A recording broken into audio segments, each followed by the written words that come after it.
नमस्कार मंडळी. आज मी बनवत आहे दोडक्याची भाजी. दोडकं म्हणजे शिरोळं. सगळ्यात पहिल्यांदा मी दोडके घेऊन आली आणि दोडकं धुवून स्वच्छ करून त्याच्या शिरा काढून घेतल्या आणि असं चिरून ठेवलं आहे. आणि त्याची आता मी फोडणी करण्यासाठी वापरणार आहे कांदा, मिरची, राई, जिरं आणि भाजी झाल्यावर ओलं खोबरं, थोडीशी हळद आणि मीठ. तर मी फोडणी करते. आम्ही तेल तापत ठेवलं आहे, त्यामध्ये थोडीशी मोहरी टाकली. तेल तापत आलं आहे. आता चांगलं तेल गरम झालं आणि बघा मी मोहरी टाकली, जिरं टाकलं आहे, मिरच्या टाकल्या फोडणीच्या. मिरच्या थोड्या भाजल्यावर कांदा टाकायचा.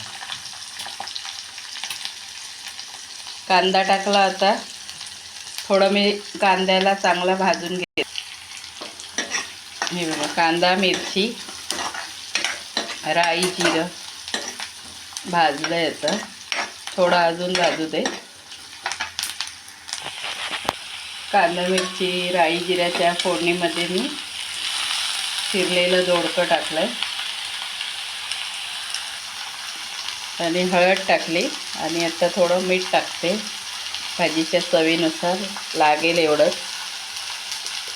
ह्याच्यामध्ये थोडं मीठ कमीच टाकायचं आहे, कारण दोडकी खूप म्हणजे पाण्यासारखी हे असतं, ते बिना पाण्याची शिजली जाते.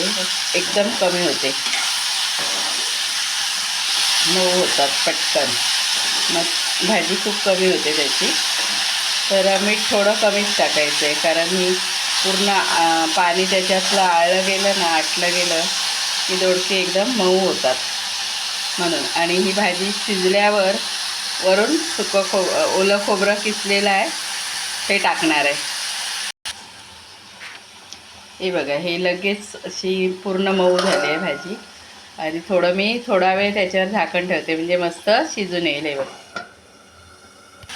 हे बघा गाईज, लगेच भाजी कशी लगेच अगदी 2-3 मिनटातच शिजली. आणि मी आता हे शिजल्यावर ओलं खोबरं टाकलं आहे वरून, आणि भाजी खूप छान अशी तयार झाली आहे. पण ही भाजी लगेच खूप कमी बनते. अर्धा किलोची कमीत कमी 4 माणसांना लागेल एवढी कमी बनते लगेच, कारण त्याच्या शिरा काढल्या जातात आणि दोडकं खूप हे असतं, पाणी सुटतं त्याला, आणि आपणच मऊ बनतं लगेच.